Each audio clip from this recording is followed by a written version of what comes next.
আমার নবী হলো সৃষ্টি জগতের মকসুদ। আমার নবী পৃথিবীতে আগমনের পরে নতুন কোন নবী হওয়া যায় না। কথা কি বুঝাইতে পারলাম? কথা কি বুঝাইতে পারলাম? এবার জিজ্ঞেস করতে চাই, 2 নম্বর, চাউল যখন বানিয়ে ফেলছি, চাউল দিয়ে কি ভাত পাক করা সম্ভব? খিচুড়ি, পোলাও, বিরিয়ানি, পায়েস, ফিন্নি, গড়িকোটা, পিঠা বানানো, হ্যাঁ, ছাতু করা সম্ভব? খুব ভালো করে বুঝলেন। চাউল হলো মূল মকসুদ। মকসুদ চাউল হয়ে যাওয়ার পরে চাউল দিয়ে ফিরা দান করা সম্ভব নয়, কিন্তু চাউল দিয়া ভাত পাক করা সম্ভব। ঠিক তেমনি করে আমার নবী মুহাম্মদুর রাসূলুল্লাহ সাল্লাল্লাহু আলাইহি ওয়াসাল্লাম সৃষ্টি জগতের মকসুদ। আমার নবী পৃথিবীতে আগমনের পরে নতুন কোনো নবী হওয়া সম্ভব নয়। চাউল দিয়া জীবন ভাত পাক করা সম্ভব। তেমনি করে আমার নবীর নবুয়তির মাধ্যমে এই পৃথিবীতে আল্লাহর ওলি হওয়া সম্ভব, মুফাসসির হওয়া সম্ভব, মুহাদ্দিস হওয়া সম্ভব। কথা কি বুঝাইতে পারতেছি? চাউল দিয়ে যেমন খিচুড়ি পাক করা সম্ভব, আমার নবীর নবুয়তি ইলম থেকে খালেদ সাইফুল্লাহ আইয়ুবী হওয়া সম্ভব। চাউল দিয়ে যেমন পোলাও পাক করা সম্ভব, আমার নবীর নবুয়তি ইলম থেকে হামেদ জহিরি হওয়া সম্ভব। চাউল দিয়ে যেমন পিঠা বানানো সম্ভব, আমার নবীর নবুয়তি ইলম থেকে আল্লামা আহমদ শফিয়ার জুনায়েদ বাবুনগরী হওয়া সম্ভব। নবী হওয়া সম্ভব নয়। নবী হওয়া, আস্তে কর, নবী হওয়া সম্ভব নয়। এবার আমার রাসূল সাল্লাল্লাহু আলাইহি ওয়াসাল্লাম বলছেন, আমার পরে যদি নবী হইতো, খুব ভালো করে বুঝলেন, রাসূল বলছেন আমার পরে যদি নবী হইতো তাইলে হযরত উমর হইতো। কে হইতো? তাহলে রাসূল উমরের কথাটা এখানে কেন বললেন? উমরের কথা এই জন্য বলেছেন, উমর রাসূল সাল্লাল্লাহু আলাইহি ওয়াসাল্লামকে জমিনের মধ্যে বসে পরামর্শ দিয়েছেন। আল্লাহ পাক সেই পরামর্শে কোরআনের আয়াত নাজিল করেছেন। উমর যেই বিষয়ে পরামর্শ দিয়েছেন সেই বিষয়ে আল্লাহ পাক আয়াত নাজিল করেছেন। শুধু তাই না, আম্মাজান আয়েশা সিদ্দিকা রাদিয়াল্লাহু তাআলা আনহা সম্পর্কে মুনাফিকরা যখন তুহমত উঠাইল, যখন বদনাম উঠাইল, তার চরিত্রের মধ্যে যখন আঘাত করেছেন, তখন মুহাম্মদুর রাসূলুল্লাহ সাল্লাল্লাহু আলাইহি ওয়াসাল্লাম সাহাবায়ে কেরামের মিটিং আহ্বান করেছেন। সেই মিটিংয়ের মধ্যে হুজুর একজন লম্বা চড়া ঘটনা একজন একজন করে জিজ্ঞাসাবাদ করতেছেন। হযরত উমরকে যখন জিজ্ঞেস করেছেন, উমর এই বিষয়ে তোমার মতামত কি? হযরত উমর ইবনুল খাত্তাব বলেছে, হুজুর বিয়েটা আয়েশা সিদ্দিকা রাদিয়াল্লাহু তাআলা আনহাকে আপনি নিজে বিয়ে করেছেন না বিয়ার উকালতি অন্য কেউ করছে? হুজুর আকরাম সাল্লাল্লাহু আলাইহি ওয়াসাল্লাম আঙ্গুল উপরের দিকে উঠাইছে। তার অর্থ কি? জি, তার অর্থ হলো আল্লাহ রাব্বুল আলামিন হলেন উকিল। কথা কয় না? আল্লাহর পক্ষ থেকে হয়েছে। যখন এই কথা বলছেন হযরত উমর ইবনুল খাত্তাব বলে, হুজুর তাইলে আল্লাহর পক্ষ থেকে ফয়সালার জন্য অপেক্ষা করেন। হাযা বুহতানুন আযীম। কি বলছেন? হাযা বুহতানুন আযীম। হুজুর আকরাম সাল্লাল্লাহু আলাইহি ওয়াসাল্লাম হযরতে উমর ইবনুল খাত্তাবকে বলছেন, উমর আমার শরীরের, আমার অন্তরের সমস্ত গিলানি তুমি দূর করে দিয়েছো। এই কথা বলে মিটিং বরখাস্ত করে হুজুর আকরাম সাল্লাল্লাহু আলাইহি ওয়াসাল্লাম আবু বকর সিদ্দিকের ঘরে গেছেন। আম্মাজান আয়েশা সিদ্দিকা সেখানে ঘরের কোণার মধ্যে নামাজের মুসল্লা নিয়া আম্মাজান আয়েশা সিদ্দিকা সুপ্রিম কোর্টের সাথে লাইন লাগাইছে। কার সাথে? হাইকোর্ট যখন নারাজ হয়ে গেছে, এখন লাইন লাগাইছে কার সাথে? সুপ্রিম কোর্টের সাথে লাইন লাগাইয়া নামাজের মুসল্লায় বসা আছেন। রাসূল যায় সেখানে বসছে। হুজুর আকরাম সাল্লাল্লাহু আলাইহি ওয়াসাল্লাম সেখানে যখন বসেছেন, আম্মাজান আয়েশা সিদ্দিকা দেখতেছে রাসূল রুমাল দিয়ে মুখটা ঢাকতেছে। আম্মাজান আয়েশা সিদ্দিকা মনে মনে ভাবতেছে, কানেকশন শুরু। আল্লাহ তাবারক ওয়া তাআলা হযরত জিবরাইল আমিনকে ডাক দিয়েছে, জিবরাইল যাও। জিবরাইল আমিন জিজ্ঞেস করেছেন, আল্লাহ কোরআন শরীফের কোনো আয়াত দেন যেটা নিয়ে যাব, শরীয়তের কোনো হুকুম দিন যেটা নিয়ে যাব। আল্লাহ রাব্বুল আলামিন ডাক দিয়ে বলেন, জিবরাইল আজকে কোনো আয়াত দিলাম না। হযরত উমর যে শব্দগুলি বলেছেন এই শব্দটাই কোরআন বানায়া নাজিল করে দাও। শুধু তার প্রথমে সুবহানাক। আলেম ওলামায়ে কেরাম আছে নাকি? হাফেজে কোরআন নাই? হ্যাঁ, ভুল হইলে বললেন। তার প্রথমে শুধু সুবহানাক শব্দটাকে এক করে, সুবহানাকা হাযা বুহতানুন আযীম। উমর যে শব্দ বলেছেন এই শব্দ আল্লাহ কোরআন বানায়া নাজিল করে দিয়েছেন। যেই উমর যেই শব্দ বলে সেই শব্দ আল্লাহ কোরআন বানায় নাজিল করে। রাসূল বলেছেন আমার পরে যদি নবী হইতো তাইলে উমর ইবনুল খাত্তাব হইতো।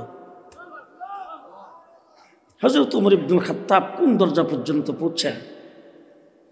মুহাম্মদুর রাসূলুল্লাহ সাল্লাল্লাহু আলাইহি ওয়াসাল্লাম দুনিয়া থেকে চলে গেছে। হযরত উমর ইবনুল খাত্তাব আমিরুল মুমিনিন খলিফাতুল মুসলিমিন। আপনারা বিরক্ত হয়ে যাচ্ছেন বোধহয়। হযরত উমর ইবনুল খাত্তাব আমিরুল মুমিনিন খলিফাতুল মুসলিমিন। এমন সময় একদিন রাত্রের বেলা হযরত আলী রাদিয়াল্লাহু তাআলা আনহু ঘরের মধ্যে ঘুমিয়ে আছেন। ঘুমের মধ্যে স্বপ্ন দেখেন হুজুর একটা মসজিদে নববীতে ফজরের নামাজের আজান হয়েছে। হযরত আলী তারপরে মসজিদে নববীতে গেছেন নামাজ আদায় করার জন্য। কেমনে দেখছে? কেমনে? স্বপ্নে। মনে রাখেন ভালো করে, তাহলে বোঝা গেল যে আমার দিকে তাওয়াজ্জুহ আছে। স্বপ্নে দেখতেছে মসজিদে নববীতে ফজরের আজান হয়েছে। হযরত আলী বলেন আমি মসজিদে নববীতে স্বপ্নে দেখতেছি মসজিদে নববীতে নামাজ পড়তে গেলাম, যাইয়া দেখি আল্লাহর নবী ইমামতি করে, মুসল্লিরা তার পেছনে লাইন ধরে নামাজের জামাতে দাঁড়াইছে। হযরত আলী বলেন আমি যাইয়া নামাজের লাইন ধরে দাঁড়িয়ে গেছে সবাই, আমি যাই কাতারের এক সাইডে নামাজে শরিক হয়ে গেলাম। নামাজ পড়া শেষ, রাসূল সালাম যখন ফিরেছে তখন দেখি দরজা দিয়ে একজন লোক প্রবেশ করেছেন, হাতের মধ্যে একটা ব্যাগটা রাসূলের দিকে হাত বেড়ায় দিয়ে বলতেছেন হুজুর আমার নতুন গাছের খেজুর মুসল্লিদের মধ্যে বিতরণ করে দেন। হযরত আলী বলেন আমি স্বপ্নযোগে দেখতেছি রাসূল সাল্লাল্লাহু আলাইহি সাল্লাম ব্যাগটা হাতে নিয়ে সামনে একজনকে জিজ্ঞেস করেছেন মিয়া তোমার নাম কি? বল আমার নাম ইমুক, নেও তুমি 3টা। তোমার নাম কি? আমার নাম ইমুক, নেও তুমি 5টা। তোমার নাম কি? আমার নাম ইমুক, নেও তুমি 4টা। তোমার নাম কি? আমার নাম ইমুক, নেও তুমি 7টা। এইভাবে হুজুর খিজুরি দিতে দিতে সর্বশেষ যেহেতু আমি কাতারের সাইডে দাঁড়াইছি নামাজ পড়ছি সেখানে, এই জন্য আমি সাইডে বসা, আমাকে জিজ্ঞেস করেছেন এই মিয়া তোমার নাম কি? এবার জিজ্ঞেস করতে চাই আলীকে রাসূল চিনে না বোধ হয়? জি। হযরত আলী বলেন রাসূল যখন জিজ্ঞেস করেছে বিয়া তোমার নাম কি, তখন তো হুজুরকে তো কিছু বলা যায় না, মনে মনে ভাবতেছি রাসূল কি আমাকেও চিনতে ভুলে গেল নাকি। আমি বললাম আমি তো আলী। যেই বলছি আমি আলী, ব্যাগের থেকে খিজুরি বের করে আমার হাতে দিয়েছেন একটা। কয়টা? হযরত আলী বলেন রাসূল যখন একটা খিজুরি দিছে তখন হুজুরকে তো আর কিছু বলতে পারি না। তখন মনে মনে ভাবতেছি হুজুর তো জানে আমার ঘরে বিবি বাচ্চা আছে, হুজুর তো জানে আমার ঘরে পরিবার আছে, এখন আমার সামনে অন্যান্য জনকে একাধিক খিজুর দিলেন আর আমাকে কেন একটা খিজুর দিলেন? আমি খিজুরটা মুখের মধ্যে দিয়ে চাবাইতেছি, এমন সময় মসজিদে নববীতে আজান হয়েছে। আজানের আওয়াজ শুনে আমার ঘুম ভাঙছে। ঘুম ভাঙার পরে দেখি রাসূল যে খিজুর আমাকে দিয়েছিলেন, আমি যে মুখে দিয়ে চাবাইতেছিলাম সেই খিজুরের স্বাদ এখনো আমার মুখে আছে। থেকে আদম আলাইহিস সালামকে জান্নাতের ভিতরে পৌঁছায়ছেন। আদম আলাইহিস সালাম জান্নাতে বসবাস করা অবস্থায় হঠাৎ করে আল্লাহকে একদিন প্রশ্ন করেছেন, আল্লাহ জান্নাতের ভিতরে বসবাস করতেছি কিন্তু এ পর্যন্ত যেই দিকে তাকাইলাম সেই দিকেই আপনার নামের সাথে একটা নাম দেখি, ওই নামটা কার আপনি লিখে রেখেছেন এটা এ পর্যন্ত জানতে পারলাম না। আদম আলাইহিস সালামকে আল্লাহ প্রশ্ন করেছেন কি নাম দেখলা, কোথায় দেখলা? বলে আল্লাহ আমি যখন আরশের নিচে ছিলাম আমার ভিতরে যখন রূহ দেওয়া হলো আমি আরশের দিকে তাকাইতেই দেখি আরশের মধ্যে বড় অক্ষরে লেখা লা ইলাহা ইল্লাল্লাহ, সাথে লেখা মুহাম্মাদুর রাসূলুল্লাহ। আরশের নিচ থেকে ফেরেশতারা আমাকে আনতে গেছেন, দেখি ফেরেশতাদের কপালে লেখা লা ইলাহা ইল্লাল্লাহ, সাথে লেখা মুহাম্মাদুর রাসূলুল্লাহ। আমি আইসা জান্নাতের ভিতরে ঢুকবো, দেখি জান্নাতের গেটের মধ্যে লেখা লা ইলাহা ইল্লাল্লাহ, সাথে লেখা মুহাম্মাদুর রাসূলুল্লাহ। জান্নাতের ভিতরে ঢুইকা দেখি জান্নাতের প্রত্যেকটি গাছের পাতায় পাতায় লেখা লা ইলাহা ইল্লাল্লাহ, সাথে লেখা মুহাম্মাদুর রাসূলুল্লাহ। এ পর্যন্ত জান্নাতে যত আসবাবপত্র দেখলাম প্রত্যেকটা আসবাবপত্রের গায়ে লেখা লা ইলাহা ইল্লাল্লাহ, সাথে লেখা মুহাম্মাদুর রাসূলুল্লাহ।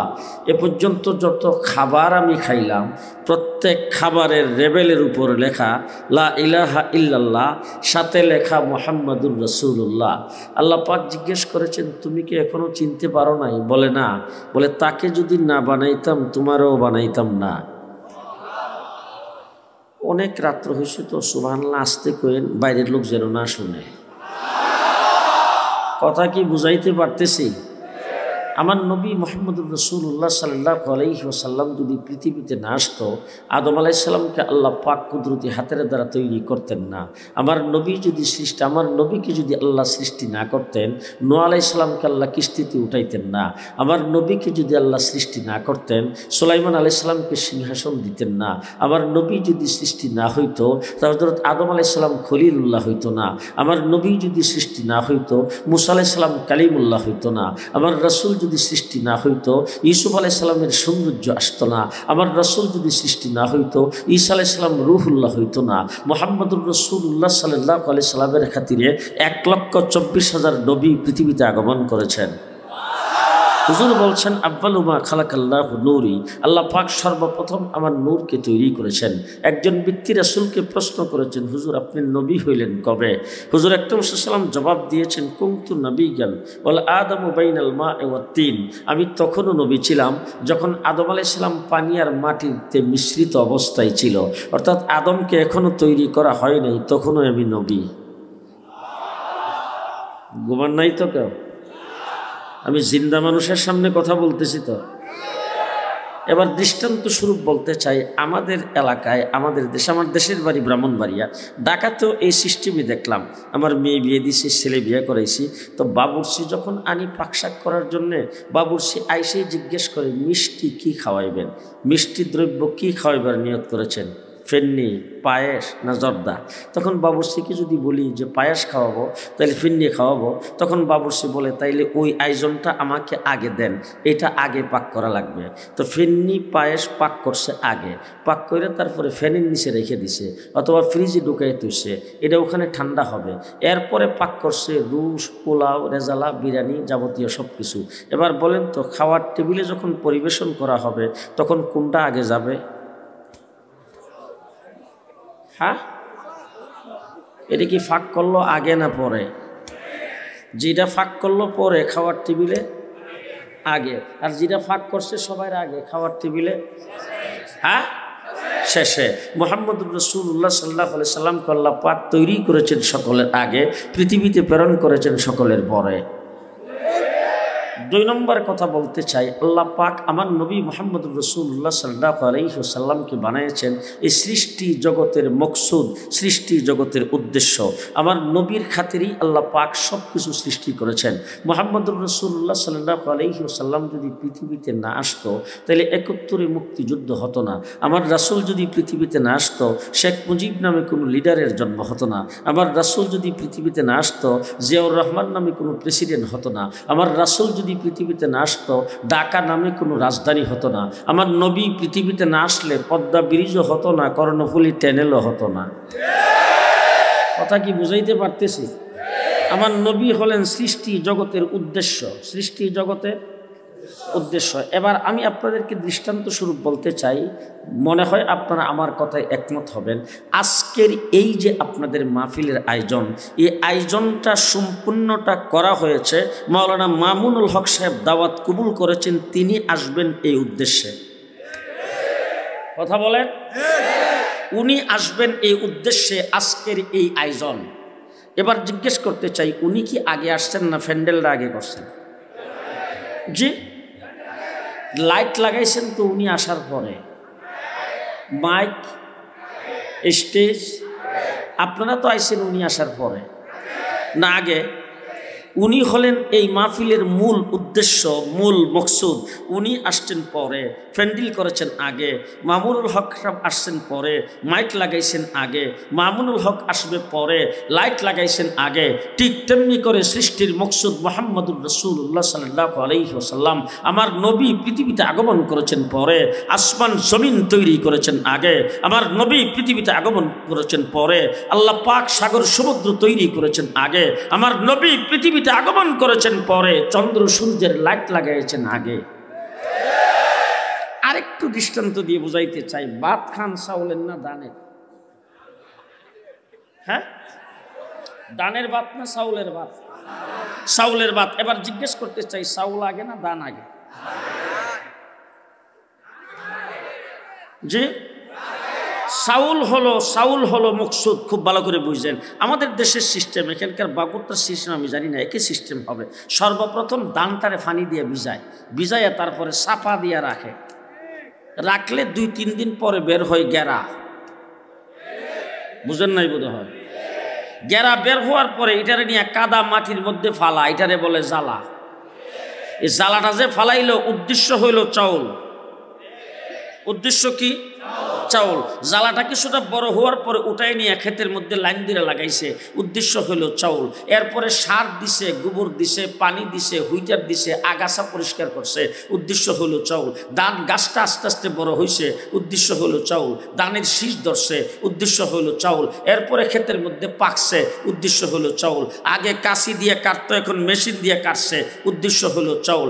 এরপরে বাড়িতে আইনা আগে গরু দিয়ে পাড়াইতো, এখন মেশিন দিয়ে সুরাইছে, উদ্দেশ্য হলো চাউল। তারপরে পানি দিয়ে ভিজাইয়া সিদ্ধ করছে, উদ্দেশ্য হলো চাউল। রৌদ্রে দিয়ে শুকাইছে, উদ্দেশ্য হলো চাউল। শুকাইবার পরে মেশিনে বাঙ্গায়া চাউল বের করছে।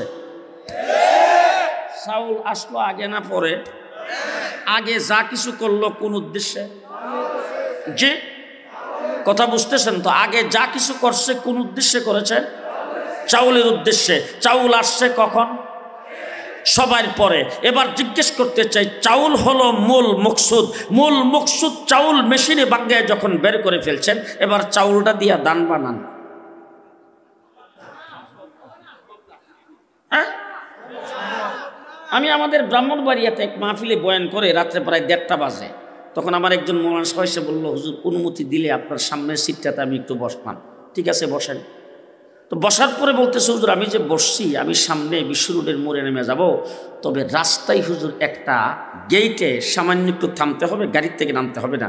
একজন ব্যক্তি নতুন একটা মেইল করছে, এই মেইলটাতে আপনাকে একটু দোয়া করাইতে চাই। গাড়ির থেকে নাই মানে গেটের থেকে, রাস্তার থেকে আপনি দোয়া করে দিবেন। তো মেইলটা আসলো, গেটের মধ্যে গাড়ি থামাইলো, আমি দরজা খুইলা 2-3 জন লোক এখানে খাড়া সালাম মুসাফা করছেন, আমি দোয়া করলাম। দোয়া করে দরজা বন্ধ করে যখন গাড়ির সামনের দিকে চালাইলাম, ওই মৌলানা সাহেবকে জিজ্ঞেস করলাম, মৌলানা সাহেব এই মেলটা কিসের মেল? মৌলানা সাহেব বলতেছে, হুজুর মুডা চাউলটারে একটা চিকন বানায়। কি বানায়?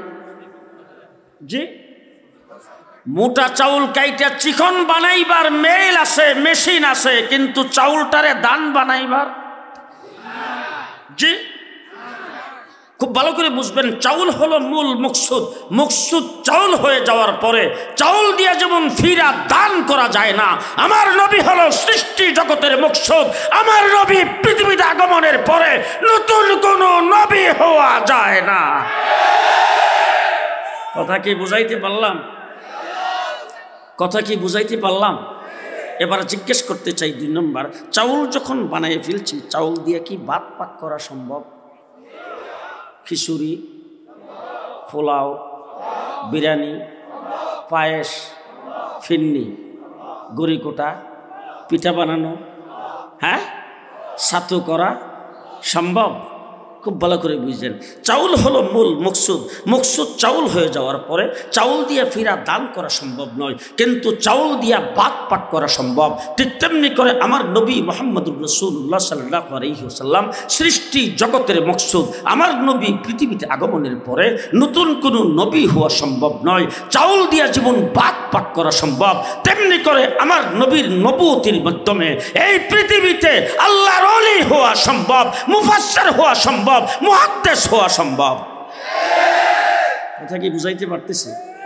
চাউল দিয়ে যেমন খিচুড়ি পাক করা সম্ভব, আমার নবীর নবুয়তি এলেম থেকে খালেদ সাইফুল্লাহ আইয়ুবী হওয়া সম্ভব। চাউল দিয়ে যেমন পোলাও পাক করা সম্ভব, আমার নবীর নবুয়তি এলেম থেকে হামেদ জহিরি হওয়া সম্ভব। চাউল দিয়ে যেমন পিঠা বানানো সম্ভব, আমার নবীর নবুয়তি এলেম থেকে আল্লামা আহমদ শফিয়ার জুনায়েদ বাবুনগরী হওয়া সম্ভব। নবী হওয়া সম্ভব নয়। নবী হওয়া, আস্তে কর, নবী হওয়া সম্ভব নয়। এবার আমার রাসূল সাল্লাল্লাহু আলাইহি ওয়াসাল্লাম বলছেন, আমার পরে যদি নবী হইতো, খুব ভালো করে বুঝলেন, রাসূল বলছেন আমার পরে যদি নবী হইতো তাইলে হযরত উমর হইতো। কে হইতো? তাহলে রাসূল উমরের কথাটা এখানে কেন বললেন? উমরের কথা এই জন্য বলেছেন, উমর রাসূল সাল্লাল্লাহু আলাইহি ওয়াসাল্লামকে জমিনের মধ্যে বসে পরামর্শ দিয়েছেন। আল্লাহ পাক সেই পরামর্শে কোরআনের আয়াত নাজিল করেছেন। উমর যেই বিষয়ে পরামর্শ দিয়েছেন সেই বিষয়ে আল্লাহ পাক আয়াত নাজিল করেছেন। শুধু তাই না, আম্মাজান আয়েশা সিদ্দিকা রাদিয়াল্লাহু তাআলা আনহা সম্পর্কে মুনাফিকেরা যখন তুহমত উঠাইল, যখন বদনাম উঠাইল, তার চরিত্রের মধ্যে যখন আঘাত করেছেন, তখন মুহাম্মদুর রাসূলুল্লাহ সাল্লাল্লাহু আলাইহি ওয়াসাল্লাম সাহাবায়ে কেরামের মিটিং আহ্বান করেছেন। সেই মিটিংয়ের মধ্যে হুজুর একজন লম্বা চড়া ঘটনা একজন একজন করে জিজ্ঞাসাবাদ করতেছেন। হযরত উমরকে যখন জিজ্ঞেস করেছেন, উমর এই বিষয়ে তোমার মতামত কি? হযরত উমর ইবনুল খাত্তাব বলেছে, হুজুর বিয়েটা আয়েশা সিদ্দিকা রাদিয়াল্লাহু তাআলা আনহাকে আপনি নিজে বিয়ে করেছেন না বিয়ার উকালতি অন্য কেউ করছে? হুজুর আকরাম সাল্লাল্লাহু আলাইহি ওয়াসাল্লাম আঙ্গুল উপরের দিকে উঠাইছে। তার অর্থ কি? জি, তার অর্থ হলো আল্লাহ রাব্বুল আলামিন হলেন উকিল। কথা কয় না, আল্লাহর পক্ষ থেকে হয়েছে। যখন এই কথা বলছেন হযরত উমর ইবনুল খাত্তাব বলে, হুজুর তাইলে আল্লাহর পক্ষ থেকে ফয়সালার জন্য অপেক্ষা করেন। হাযা বুহতানুন আযীম। কি বলছেন? হাযা বুহতানুন আযীম। হুজুর আকরাম সাল্লাল্লাহু আলাইহি ওয়াসাল্লাম হযরতে উমর ইবনুল খাত্তাবকে বলছেন, উমর আমার শরীরের আমার অন্তরের সমস্ত গিলানি তুমি দূর করে দিয়েছো। এই কথা বলে মিটিং বরখাস্ত করে হুজুর আকরাম সাল্লাল্লাহু আলাইহি ওয়াসাল্লাম আবু বকর সিদ্দিকের ঘরে গেছেন। আম্মাজান আয়েশা সিদ্দিকা সেখানে ঘরের কোণার মধ্যে নামাজের মুসল্লা নিয়া আম্মাজান আয়েশা সিদ্দিকা সুপ্রিম কোর্টের সাথে লাইন লাগাইছে।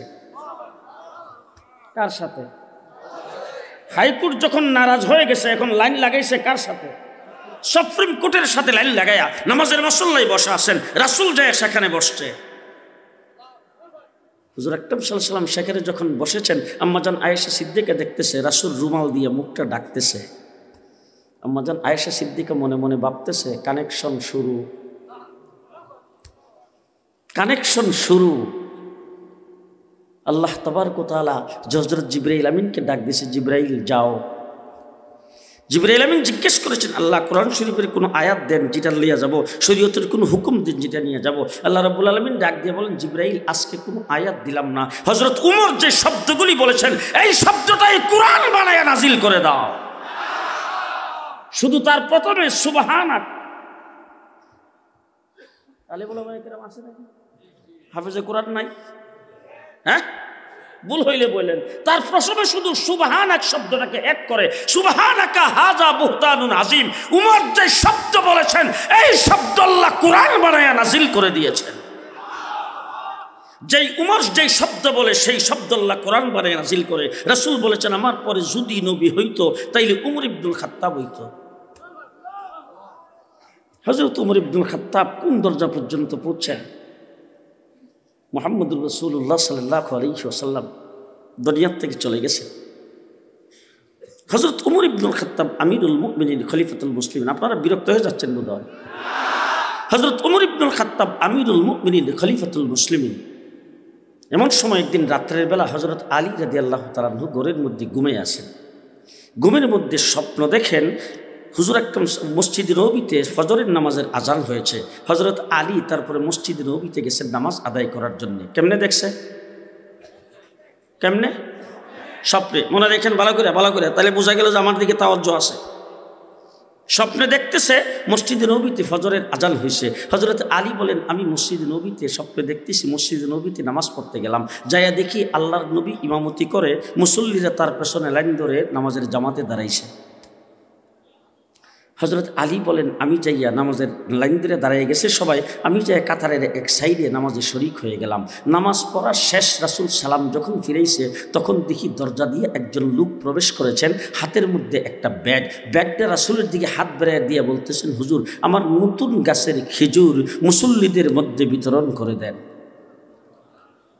হযরত আলী বলেন, আমি স্বপ্নযোগে দেখতেছি রাসূল সাল্লাল্লাহু আলাইহি সাল্লাম ব্যাগটা হাতে নিয়ে সামনে একজনকে জিজ্ঞেস করেছেন, মিয়া তোমার নাম কি? বল, আমার নাম ইমুক। নেও তুমি 3টা। তোমার নাম কি? আমার নাম ইমুক। নেও তুমি 5টা। তোমার নাম কি? আমার নাম ইমুক। নেও তুমি 4টা। তোমার নাম কি? আমার নাম ইমুক। নেও তুমি 7টা। এইভাবে হুজুর খিজুরি দিতে দিতে সর্বশেষ যেহেতু আমি কাতারের সাইডে দাঁড়াইছি, নামাজ পড়ছি সেখানে, এই জন্য আমি সাইডে বসা। আমাকে জিজ্ঞেস করেছেন, এই মিয়া তোমার নাম কি? এবার জিজ্ঞেস করতে চাই, আলীকে রাসূল চিনে না বোধ হয়? জি। হযরত আলী বলেন রাসূল যখন জিজ্ঞেস করেছে বিয়া তোমার নাম কি, তখন তো হুজুরকে তো কিছু বলা যায় না, মনে মনে ভাবতেছি রাসূল কি আমাকেও চিনতে ভুলে গেল নাকি।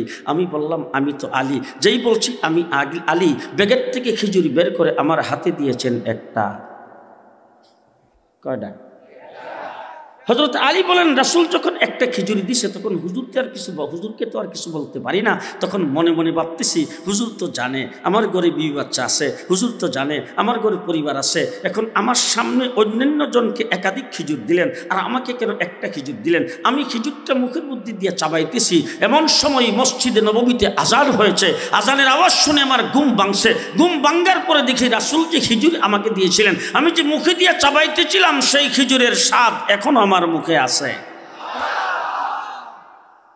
হযরত আলী বলেন উযু করে তখন আমি মসজিদে নববীতে গমন করলাম। যাইয়া দেখি আমিরুল মুমিনিন খলিফাতুল মুসলিমিন নামাজের ইমামতি করে মুসল্লির নামাজে দাঁড়ায় গেছে। আমি যে কাতারের এক সাইডে দিয়ে নামাজে শরীক হলাম। নামাজ যখন শেষ করিয়া মুসল্লিদের দিকে যখন উমর ইবনুল খাত্তাব ফিরে বসলেন, তখন দেখি দরজা দিয়ে একজন লোক ঢুকতেছে, হাত বেড়াইয়া ব্যাগটা হাতে দিয়ে বলতেছেন উমর ইবনুল খাত্তাব আমিরুল মুমিনিন, আমার নতুন গাছের খিজুর মুসল্লিদের মধ্যে বিতরণ করে দেন। আগেই বলছি সুবহানাল্লাহ, তো জোরে না বলার পর যখন বলছে যে বিতরণ করে দেন, তখন আমি মনে মনে ভাবতেছি কিরে স্বপ্নে যা দেখলাম তাই যেমন মনে হইতেছে। রাসূলুল্লাহ হযরত উমর ইবনুল খাত্তাব ব্যাগটা হাতে নিয়ে সাথে সাথে জিজ্ঞেস করেছেন মিয়া তোমার নাম কি। এবার জিজ্ঞেস করতে চাই রাসূল কি জিজ্ঞেসছিল? হ্যাঁ হ্যাঁ মিয়া তোমার নাম কি? আমার নাম ইমুক, নেও তুমি 3টা। তোমার নাম কি? আমার নাম ইমুক, নেও তুমি 5টা। তোমার নাম কি? আমার নাম ইমুক, নেও তুমি 4টা। তোমার নাম কি? আমার নাম ইমুক, নেও তুমি 7টা। এমনভাবে একজন একজন করে জিজ্ঞেস করতেছেন আর এক একজনকে এইভাবে দিতেছেন। দিতে দিতে সর্বশেষ আমাকে আইসা জিজ্ঞেস করলেন মিয়া তোমার নাম কি? হযরত আলী বলেন রাসূল যখন জিজ্ঞেস করেছে তখন তো হুজুর কি কিছু বলতে পারি নাই। হযরত উমর যখন জিজ্ঞেস করেছে বললাম যে কি ব্যাপার, আমিরুল মুমিনিন খলিফাতুল মুসলিমিন হইয়া বড় লোক হয়ে গেছো নাকি যে আমারও চিনো না? আমি তো আলী। যেই বলছি আমি আলী, ব্যাগের ভিতর থেকে খিজুর বের করে আমার হাতে দিয়েছেন একটা। রাসূল দিছিল কয়টা? জি, যখন আমার হাতে একটা খিচুড়ি দিয়েছে, রাসূল যখন একটা খিচুড়ি স্বপ্নে দিয়েছিল তখন তো হুজুরকে কিছু বলতে পারি নাই। যখন আমাকে একটা খিচুড়ি দিয়েছে তখন আমি বললাম যে ভাই আমার সামনে অন্যান্য জনকে খিচুড়ি দিয়েছ একাধিক, আমাকে কেন একটা খিচুড়ি দিলা? হযরত উমর ইবনুল খাত্তাব ডাক দিয়ে বলেছেন, হে আলী, ঘুমের ঘরে আল্লাহর নবী যদি তোর একাধিক খিচুড়ি দিত আমি এখন তোমাকে একাধিক খিচুড়ি দিয়ে দিতাম। সেই রাসূল সম্পর্কে, সেই উমর ইবনুল খাত্তাব সম্পর্কে রাসূল বলছে আমার পরে যদি নবী হইতো। জি, তাহলে এই উমর ইবনুল খাত্তাব এই উম্মতের জন্য নবী হইতে পারল না, সেরাক বিবির ফোলা 100 কানা। যে রাস্তা দিয়ে যে বর্তমানে গাড়ি চলে, যেই গাড়ির 2টা লাইট, একটা লাইট যদি কোনো কারণে ফিউজ থাকে সেই গাড়ি রোডে চলার আইন। সিলেট থেকে ওয়াশ করে আসতেছি, রাত্র বাজে 2টা, তখন ভৈরব ব্রিজের উপরে আসার পরে হঠাৎ করে ঠাস করে একটা আওয়াজ হয়েছে। আওয়াজ হওয়ার পরে আমার ড্রাইভার বলতেছে হুজুর লাইট একটা গেছে। তো আমি বললাম যে এখন কী করবা? বলো হুজুর এইভাবেই যাইতে হবে। আমি বললাম চালাইতে কি অসুবিধা? বলো হুজুর একটু কষ্ট করে যাইতে হবে। ঠিক আছে চলো। ব্রিজটা পার হয়ে খালি আসছি এমন সময় পুলিশে গাড়ি আটকাইছে। আটকায় ড্রাইভার ইশারা দিয়েছিল আমার জন্যে। ড্রাইভার যখন নামছে, নেমে যাওয়ার পরে আপনার একটা লাইট ফিউজ, ড্রাইভার তখন আমার দিকে নিয়ে আসছে পুলিশকে। আমি গাড়ির গ্লাস খুলে পুলিশকে বললাম যে ঠাস করে আওয়াজ করে ব্রিজের মধ্যখানে এসে লাইটটা ফিউজ হয়ে গেছে, এখন এত রাত্রে আমি লাইট কোথায় পাবো? আমাকে তো এইভাবেই ঢাকা যাইতে হবে। পুলিশ আমার দিকে তাকায়, 2টা গাড়িওয়ালা দুই লাইটওয়ালা গাড়ির একটা লাইট যদি ফিউজ থাকে এই গাড়ির রোডে চলার আইন নাই।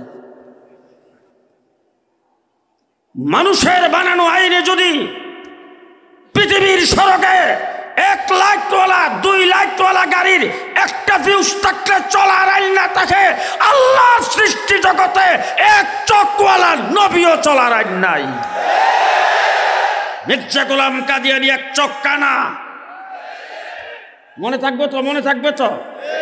সেরাক বিবির ফুলা, মার ডাক নাম সেরাক বিবি, আসল নাম গেসুটি বেগম, বাবার নাম গোলাম মুর্তজা।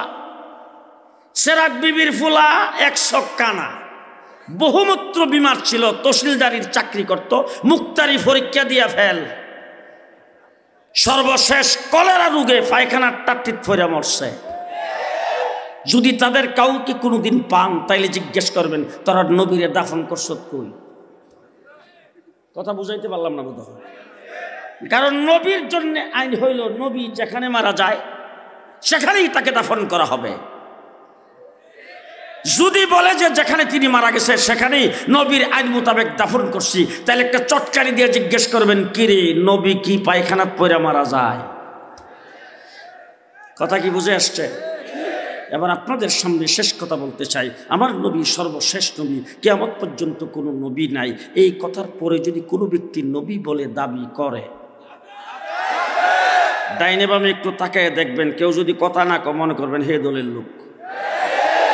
আমার নবীর পরে কোনো ব্যক্তি যদি নবী দাবি করে আর তাকে যদি কেউ সমর্থন করে, তার উপর যদি কেউ ঈমান আনে, তার পক্ষে যদি টকশোতে কোনো ব্যক্তি দালালি করে, তার পক্ষে যদি সংসদে দাঁড়ায় কেউ কথা বলে, তাদেরকে যদি কাফের মনে না করে, তারাও কাফের, তারাও কাফের, তারাও কাফের।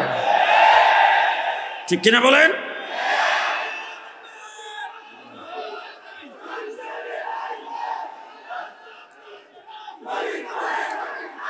কিন্তু আজকের এই জনসমুদ্র থেকে একটা দাবি জানাতে চাই, কাদিয়ানীরা আমার নবীর দুশমন, ইসলামের দুশমন। বাংলাদেশে কাদিয়ানীদেরকে মুসলিম ঘোষণা করতে হবে। কে কে রাজি আছেন হাত তুলে দেখান।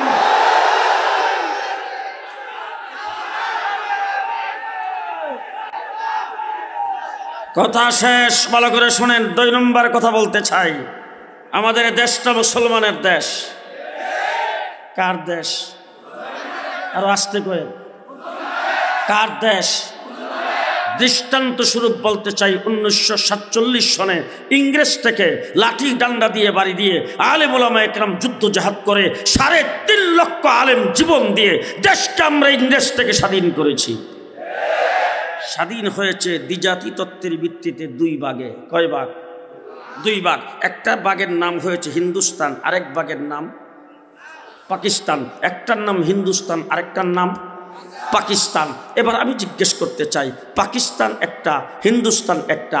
আমাদের কলিকাতা, তাদের ভাষাও বাংলা। আমাদের কলিকাতা, তারাও বাঙালি আর আমরাও বাঙালি। তাইলে আমরাও বাঙালি, তারাও বাঙালি। তারাও বাংলা ভাষায় কথা বলে, আমরাও বাংলা ভাষায় কথা বলি। কিন্তু দ্বিজাতি তত্ত্বের ভিত্তিতে দেশ যখন স্বাধীন হয়েছে, আমরা পড়ছি পাকিস্তানের অংশে, কলিকাতা পড়ছে জি। এবার শেষ কথা, আপনারা এই প্রশ্নের জবাব দিবেন, আমার কথা এখানেই শেষ। আমরা পাকিস্তানের অংশে কেন পড়লাম? বলেন বলেন বলেন। একই বাঙালি জাতি, একই বাংলা ভাষায় কথা বলি। আজকে কলিকাতা পড়ছেন হিন্দুস্তান আর আমরা পড়ছি পাকিস্তান। আমরা কেন পাকিস্তান হলাম? আমরা পাকিস্তানের অংশ হয়েছিলাম মুসলিম মেজরিটি হিসাবে।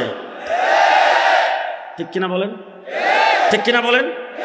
এবার পশ্চিম পাকিস্তানিরা যখন আমাদের উপর জুলুম নির্যাতন করেছে, তারা যখন আমাদের দেশের সম্পদকে লুণ্ঠন করেছে, তারা যখন আমাদের অধিকারের উপর হস্তক্ষেপ করেছে, তখন 1971 সনে 7.5 কোটি বাঙালি অস্ত্র ধরে আমরা এই দেশকে 9 মাস রক্তক্ষয়ী যুদ্ধ করে দেশ স্বাধীন করেছি। বাংলাদেশের স্বাধীনতা যুদ্ধ একক কোনো ব্যক্তির ক্রেডিট নয়, একক কোনো দলেরও ক্রেডিট নয়। কথা কি বুঝাইতে পারতেছি? কথা কি বুঝাইতে পারতেছি? এবার আমরা 71 যুদ্ধ করেছি কয় মাস? কয় মাস? এবার জিজ্ঞেস করতে চাই, কাশ্মীর স্বাধীনতা যুদ্ধ করে কতদিন? কাশ্মীর স্বাধীনতা যুদ্ধ করতেছে আজকে 70 বছর। আসামের দিকে তাকায় দেখেন, স্বাধীনতা যুদ্ধ করতেছে আজকে 40 বছর। ত্রিপুরার দিকে তাকায় দেখেন, 40 বছর স্বাধীনতা যুদ্ধ করতেছে, আজ পর্যন্ত স্বাধীন হয় নাই। পরিষ্কার কথা বলে যাচ্ছি, 1947 সনে মুসলিম অধ্যুষিত মুসলমান এলাকা হিসাবে যদি আমরা পাকিস্তানের অংশ না হতাম, আমরা হিন্দুস্তানের অংশ হলে 70 বছর লড়াই করেও স্বাধীনতা অর্জন করতে পারতাম না। তাহলে 71 মুক্তিযুদ্ধ করে স্বাধীন হয়েছি কি হিসাবে? এই ডাইনে বামে তাকিয়ে দেখবেন, কেউ যদি কথা না কষে কাউয়া কাদেরের দলের লোক। 71-এ মুক্তিযুদ্ধ করে স্বাধীনতা অর্জন করেছি কোন কারণে? মুসলমান। কোন কারণে? কোন কারণে? মুসলমান। ভারত গত 16ই ডিসেম্বর বিজয় দিবসের দিন ভারতের প্রধানমন্ত্রী মোদি বক্তব্য দিয়েছেন, বলছেন হিন্দুস্তানের স্বাধীনতা, হিন্দুস্তানের বিজয়। মিস্টার মোদি সাহেব, বাংলাদেশ নিয়ে কথা বলতে সাবধান। কথা বলবার আগে একটু আফগানিস্তানের দিকে তাকায় দেখবেন। পৃথিবীর সবচাইতে বড় সুপ্রিম পাওয়ার আফগানিস্তান লাঠি ডান্ডা দিয়ে বাইরিয়া আমেরিকাকে বিদায় করে দিয়েছেন প্যাম্পাস পরায়া। আপনাকে বলবো আপনার দুটি সামলান, তারপরে বাংলাদেশ নিয়ে কথা বলবো।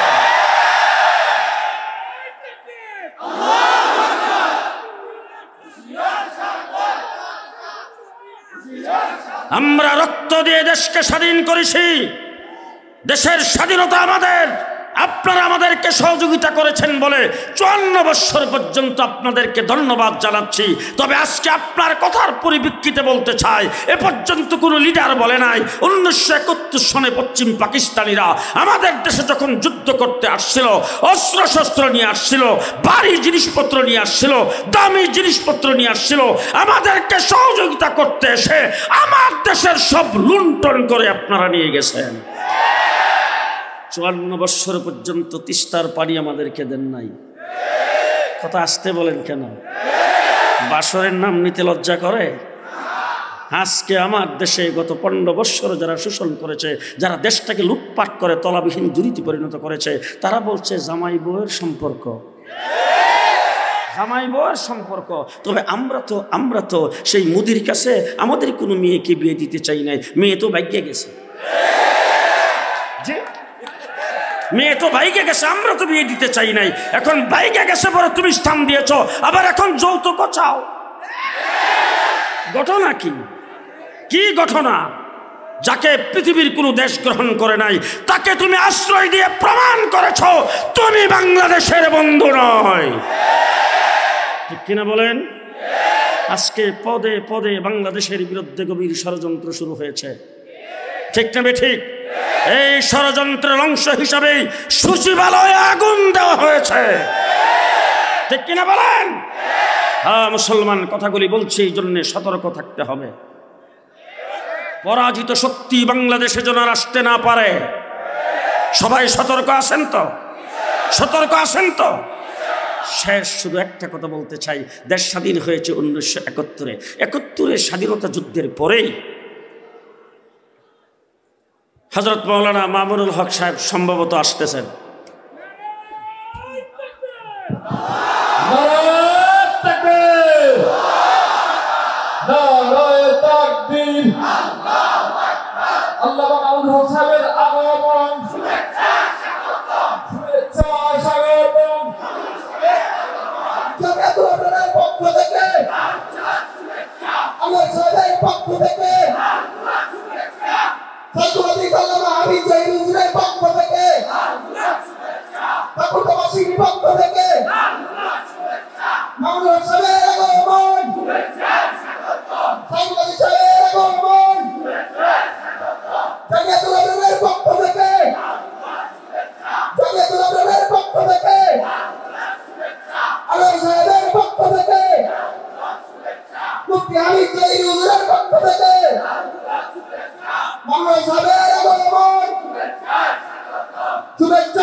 স্বাধীনের পরে শেখ মুজিব সাহেব ঘোষণা দিয়েছেন সোনার বাংলা।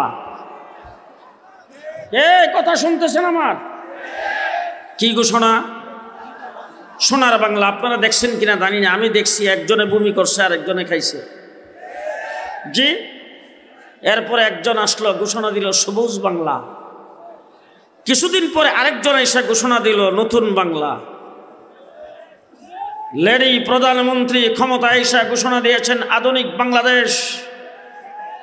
কিছুদিন পরেই বলছেন মডার্ন বাংলাদেশ, তারপরে বলছেন ডিজিটাল বাংলাদেশ। পদ্মা সেতু উদ্বোধনের সময় বলছেন স্মার্ট বাংলাদেশ। সব বাংলা দেখা শেষ। জুলাই আগস্টের আন্দোলনে বাংলাদেশের জনগণ মুসলমান যেইভাবে জেগে উঠেছেন, পরাজিত শক্তিকে বাংলাদেশ থেকে যেইভাবে ভাগাচ্ছেন, আগামী দিনে এই বাংলা হবে ইসলামের বাংলাদেশ, ইসলামের বাংলাদেশ, ইসলামের বাংলাদেশ। কে কে রাজি আছেন ইসলামের বাংলাদেশ করার জন্য? মাওলানা মামুনুল হক সাহেব এখানে আগমন করেছেন। আমি জুনায়েদ আল হাবিব, হেফাজতে ইসলাম বাংলাদেশ ঢাকা মহানগরের সভাপতি। মাওলানা মামুনুল হক সাহেব মহানগরের সেক্রেটারি। হেফাজতে ইসলাম বাংলাদেশের কেন্দ্রীয় সিনিয়র যুগ্ম মহাসচিব আমি। মাওলানা মামুনুল সাহেব যুগ্ম মহাসচিব।